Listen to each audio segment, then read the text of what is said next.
I'm a huge fan of soccer, you know? Yeah. Oh, there's some fans here. I love soccer. It's chilled. You hear it in the commentators when a game is being played. There's no statistics at all. Game starts off, the whistle blows, and welcome, ladies and gentlemen, to this majestic match. It's Spain playing against Germany. Oh, and what a wonderful day it is. Look at the crowd, really excited. Oh, and the atmosphere is amazing, wonderful weather, and the guys are just like, oh yeah, John, you can feel it. The players look great.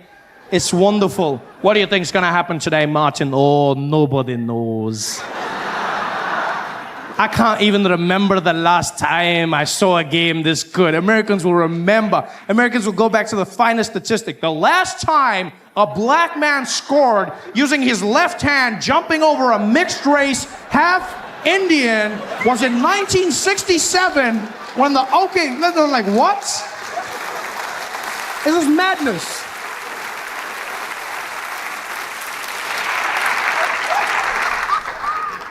It's all about action in the sports as well, you know? As much action as possible. That's all about action in America.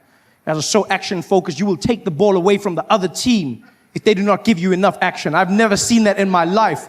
That's a horrible way to bring people up.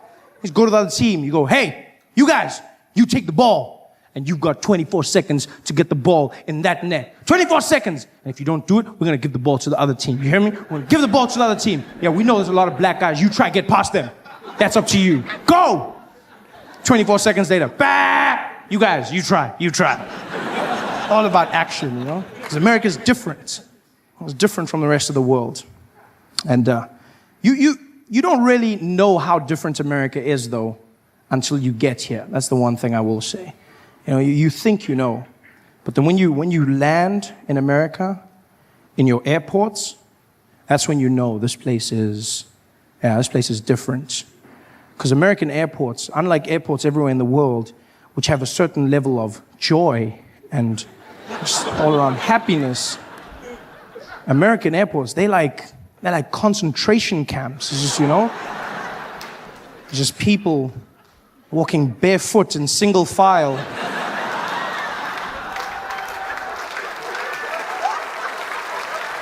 Oh, it's no joke. There's even signs that say, no jokes. You're like, really?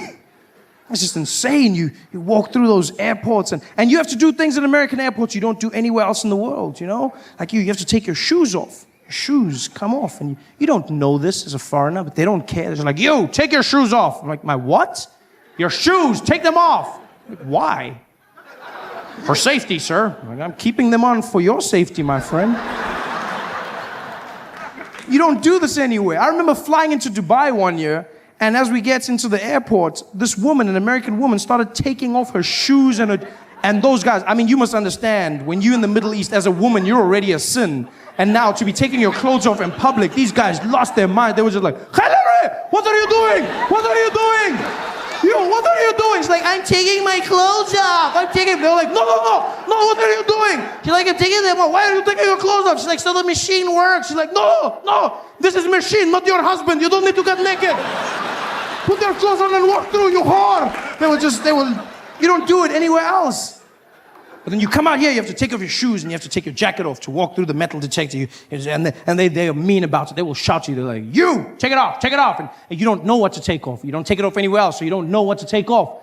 They're like, you, take it off. Take what off? Take it off, sir. Take what off? Take it off now. What? Your clothes. Take them. My clothes? And now you're standing there, this man shouting at you, telling you to take your clothes off. You feel like a child in a Catholic church. It's horrible. It's just, you're just standing there. I mean, I understand the need for security, but they don't need to shout at you. At least, you know, if they tried to be nice, maybe if they chanted instead of shouting, you know, instead of take it off, if they were like, take it off, you'd be like, yeah, woo, security, safe and sexy. They don't. This is a harrowing experience as you come in. And the worst is when you have to go through passport control. Oh, as Americans, you don't feel the pain. But as a foreigner, it's a whole different game. As Americans, you walk through to the U.S. citizens line, and they welcome you back like you on some secret mission. And you're just like, Welcome home, sir. You know,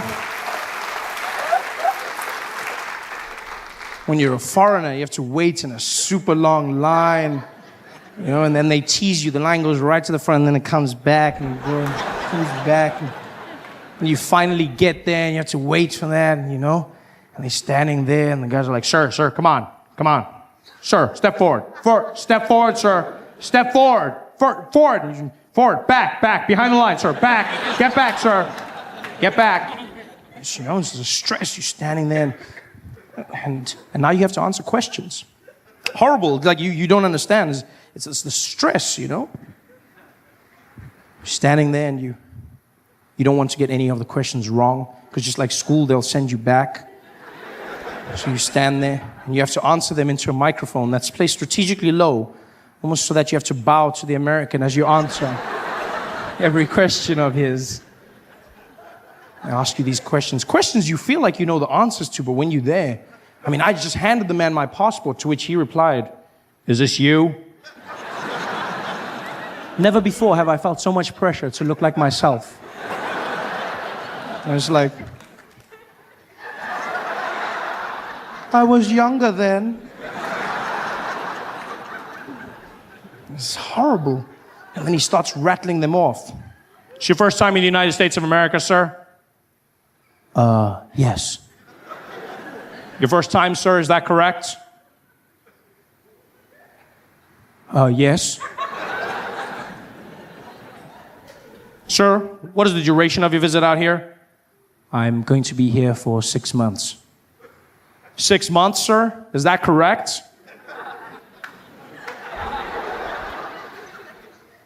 Yes.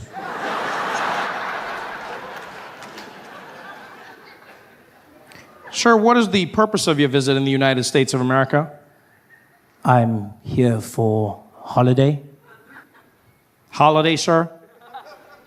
Yes. Which one?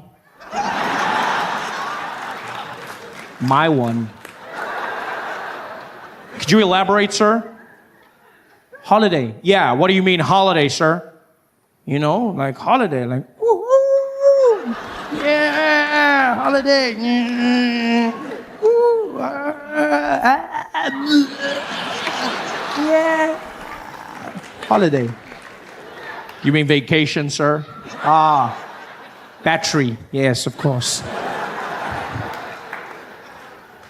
This is horrible. You finally get in, you know? You relax, get in, try and learn. I'm trying to learn America day to day. Got myself a place out in LA. That's why I've been staying for a few months. Live out in California in a wonderful area called Pasadena. It's wonderful. It's this quaint and neighborhood vibe. There's hummingbirds and butterflies, just, you know. It's a really, really nice place, and I enjoy it, you know.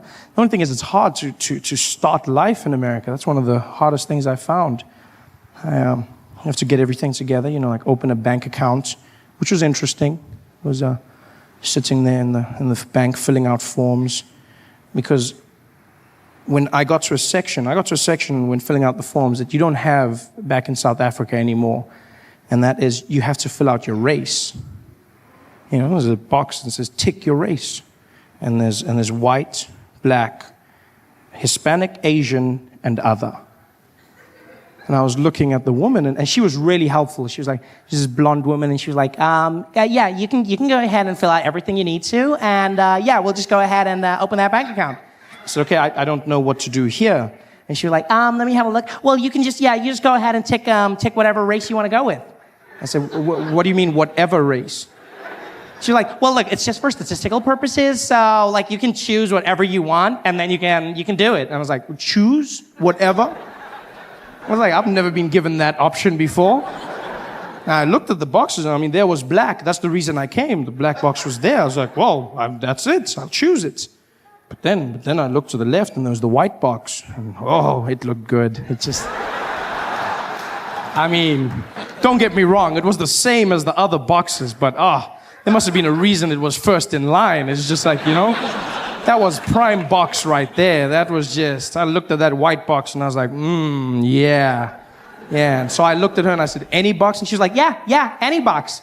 And I played it safe. I said, so I can go with black? She was like, you know what? A lot of them choose black. Yeah. And so just because she said that, I looked at her and I said, no, you know what? I'm white. I'm going with white.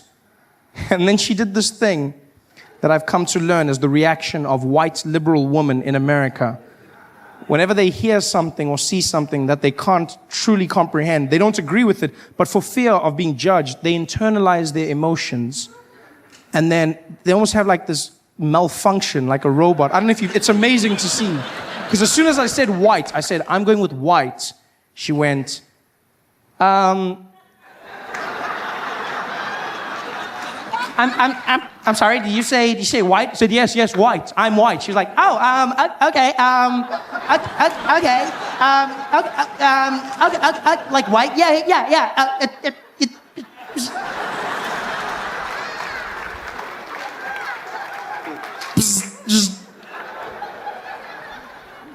And I've learned, that's the funny thing about being mixed race, you know, is that people are always happy to say you're mixed, and you can say you're black, they'll be fine with that, they'll be fine, but you can never go white, ever. No, race is a one-way street, and black is that way. There's just a cop directing you. No, yo, that way, no, that way. It's just like, race is just, black is like a buffet. You can have as much as you want. No one will judge you. Eat all you can. Black, $12.99. You can go wild in black, but you can never, ever go white. Ever. No matter, even if you half and half, you can never go white. Even Yoda, like the great, he'd be as a Jedi, he'd come up to me and be like, too dark you are. Just, you cannot, it's just crazy to me. You half and half. In fact, everyone that has a piece of anything other than white is reminded of that piece other than the white. You can have anyone, they'll be like, is she white? Well, actually, she's a 1/4 Cherokee. Yeah, she's a Cherokee 1/4. Yeah, and the other 3/4? Oh yeah, white, but we don't focus on that. We look at the mistake. Yeah. In a few generations, she might be able to work that out, but not right now. She's Cherokee for now. It's interesting, you know, starting my life. And by the way, it turned out it wasn't for statistical purposes. A few months later, they found Bank of America was giving higher rates to Hispanic and black people. Yeah, there were higher interest rates. So it turns out white was right. Yeah. So you keep that color, buddy. Don't get rid of that. You hold on. Times in South Africa, we're back. I've been gone for 2 years. What the hell have you people done with the place? What on earth have you done with the place? Shit is upside down. Julius is skinny, people. Don't laugh. What happened to my juju? What happened to my juju? I felt like a mom seeing her child skinny. Oh, Julius, and then? What happened? Did they take your land and your stomach? Oh no, my baby. Guys, what happened to Julius Malema? When I saw him, I honestly didn't know who it was. I saw this young, slender guy, thin face, but the same voice. We are going. Now the voice doesn't match the face anymore. It's almost like he's a ventriloquist of himself. We are going to fight, keep fighting. He's super skinny now, man. Like I'm waiting for him to be on the cover of Men's Health magazine, telling us how he lost the weight. Julius posing with a six-pack. They have one of those sexual headlines, how to EFF your lady right. 10 steps to get a body like Juju. There he is selling DVDs, making money, struggle aerobics. You can be just like me. I don't even think Julius knew that this was going to be his life. I mean, you know, starting in the ANC is a position that is powerful. You're at the top. You know, you're at the top of the food chain. As soon as you switch to an opposition party, you have to fight. You spend all of your time fighting. Julius wasn't ready for that. He didn't even realize how riled up his supporters were. Every day he was there. The EFF is going to fight. Are you ready? We're ready. What do you want to do? We want to march. Yes. Where are we marching to? To Pretoria. Whoa. Why don't we get an Uber, guys? Yeah. Pretoria. Yeah. What a stressful life. Poor Julius, man. From tender to slender.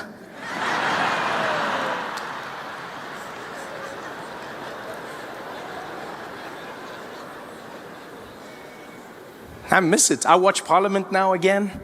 I went straight into it, watching the vote of no confidence. I was so stressed. I don't know about you, but I was so stressed. I was like, please, please, please, please don't let Zuma go, please. Don't let Zuma go. My jokes, all of my jokes, please, please. Because I mean, I know I've got Donald Trump, but it's not the same, guys. It's not the same. I want Trump and I want Zuma in my life. I want balance. Balance. Because you see, the thing is, like, South African politicians, they're crazy and they're fun, right? But they're benign. They're not dangerous.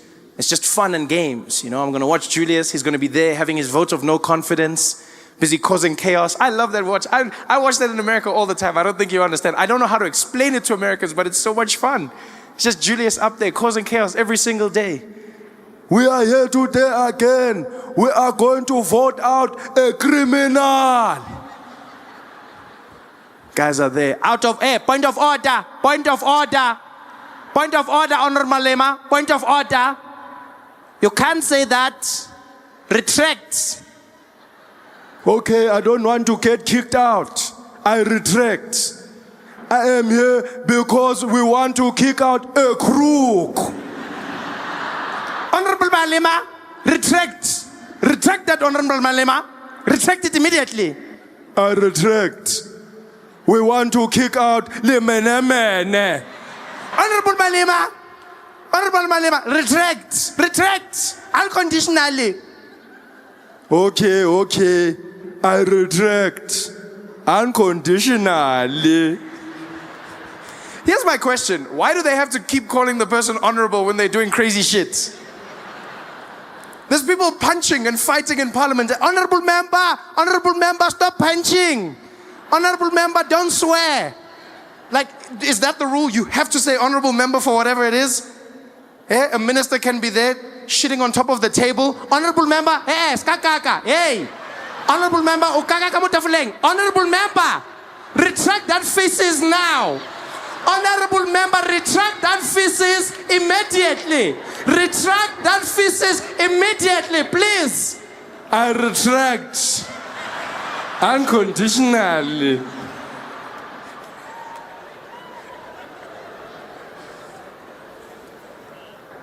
I miss it so much. I enjoy it so much. You know? I mean, there's people who ask me all the time, they're like, Trevor, but Donald Trump, I mean, are you serious? He's crazy like the way you are telling us. You know? People say that to me all the time. And by the way, can I just say, I appreciate every single one of you that watches The Daily Show in South Africa. I appreciate that. You're one of the biggest parts of my success. People didn't believe it. People didn't expect it. They didn't even know. They were shocked. South Africa is the #1 largest market of Daily Show viewers outside of the United States. Americans didn't know what hit them. They were like, Trevor, I don't know if this is real, but we've got, apparently there are like millions of people watching in South, does that look right to you? It's like, what does that mean? No, I mean, like, I didn't know, like, do people have that many TVs? Is that like a, do you guys have TVs? TVs, we have DSTV. Dalangati, ketchup. Full bouquets. Yeah.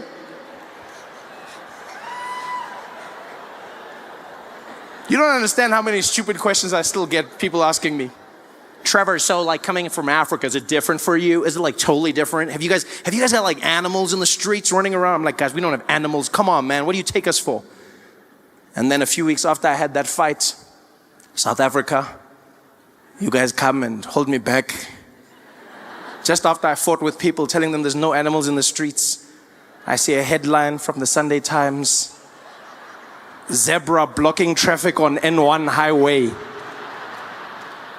Now I have to go back. Okay, you see, sometimes, but not always, sometimes, there's the animals. Hey there, thanks for watching. Now, all I need you to do is click on that little circle on your screen. Yeah, that one. Oh, yeah, just like that. Hold on. click, click. Because I'd never been to a place where there were no black people before. It actually made me realize that there'd been an issue that I'd been grappling with for so long. And now finally I had another answer. And that issue was that of James Bond. I'm a big fan of 007, License to Kill. Loved it my whole life. Started with Pierce Brosnan, then went back and watched Connerys and Lazenbys and everyone, all the way through to Daniel Craig. And I love James Bond. And when I found out that Daniel Craig no longer wanted to be James Bond, I was heartbroken. Until I heard that at the top of the list, the potential replacement was a man by the name Idris Elba. And I lost my mind. You can hear the ladies, I mean, like, yeah, you know, yeah. And that's what James Bond needs. A ladies' man and a man's man, and Idris has that. You know, he's strong, he's charming, you know, he's got that quiet thing, oh yeah, you know, Idris Elba, oh yeah. You know, Idris Elba, you know, oh yeah, you could just see him playing the dapper spot. And as soon as it was announced, everyone is excited. Everyone was excited until the comment section of the internet came in. Idris Elba, James Bond. And the comment section was like, actually, Idris Elba could not play James Bond. And we were like, why? They're like, because.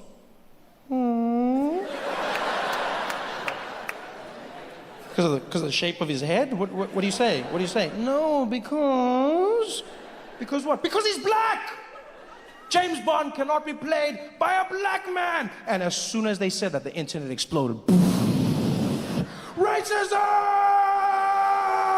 And immediately that happened. I jumped in. I don't even know what it's about half of the time. I just jump in. You just hear racism and I rep my side. I'm just like, racism, racism! Ah, you guys will explain it later. Racism! And I was in there and I was like, what the hell's going on? They're like, James Bond cannot be played by Idris Elba because Idris Elba is a black man and James Bond is white. I was like, well, actually, James Bond is a fictional character and so we can play by anyone because it is fiction. And they were like, well, when you think about it, James Bond was based on a real man who was white and so he should be played by a real white man. And I was like, well, that just doesn't make sense because if you think about it, Jesus was technically a black man, but he gets played by a white man. So I don't know what your point is, because that's never stopped me from receiving my blessings. I don't know what you're going on about. And they were like, you can't have it. I was like, racism, you can't have it, racism, you can't have it, racism! And then I went to Scotland. I realized that maybe, just maybe, I hadn't given the argument enough thought.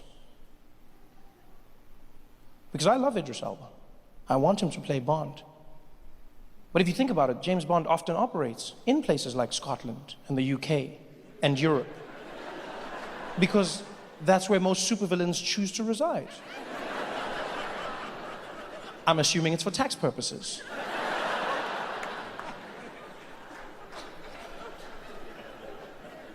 No matter how you feel about the issue, you have to admit it would be particularly difficult to be a spy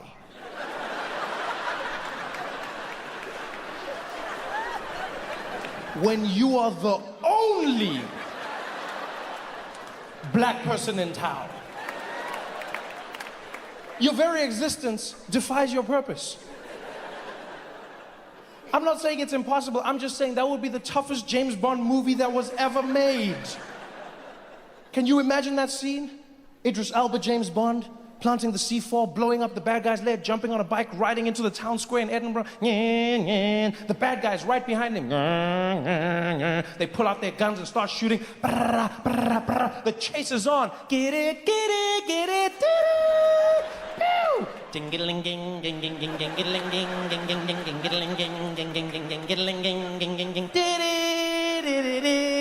Idris Elba, James Bond, jumps off the bike, runs into a crowded town square. The bad guys are right behind him. He manages to shake them off, pops into a little alley, gets out on the other side, finds a crowded little marketplace, puts a scarf around his head, a fake beard, blends in with a group of monks walking by. The bad guys turn the corner.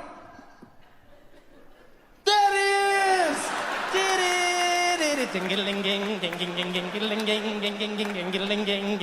James Bond manages to shake them off, gets into another group of areas, pops out on the other side, finds a transportation hub, gets into a bus, the bus goes one way, gets into a tram, the tram goes the other way, the bad guys turn the corner. There it is! The movie will be 10 minutes long. It would end with James Bond panting in an alley. How did you find me?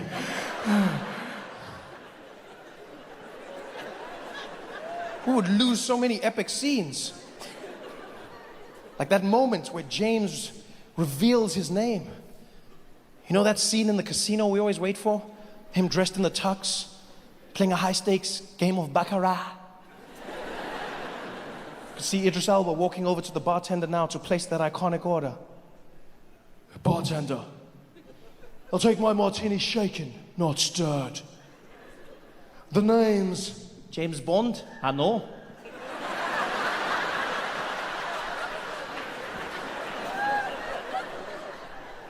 I'm sorry, mate. Have we met? No. I just heard there was a spy in town. Figured it was you. What gave me away? Is it the way I dress? Oh, there's just something about you. Something like what? You know.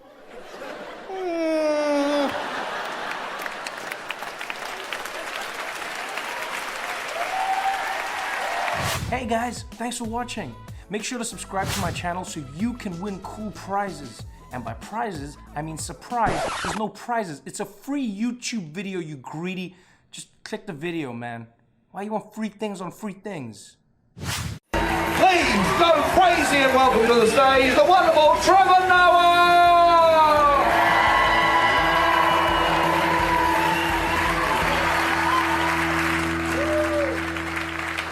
Good evening.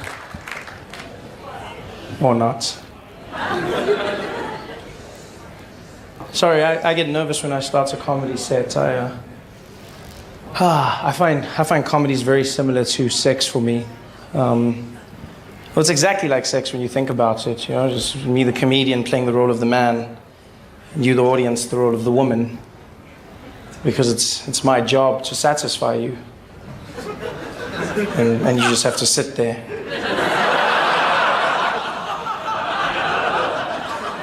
And then, just like sex, my success or failure is somehow determined by how much noise you make during my performance. Oh, you're just faking it now, thank you.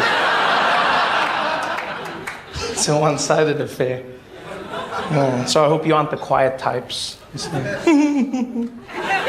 No, you were great, really.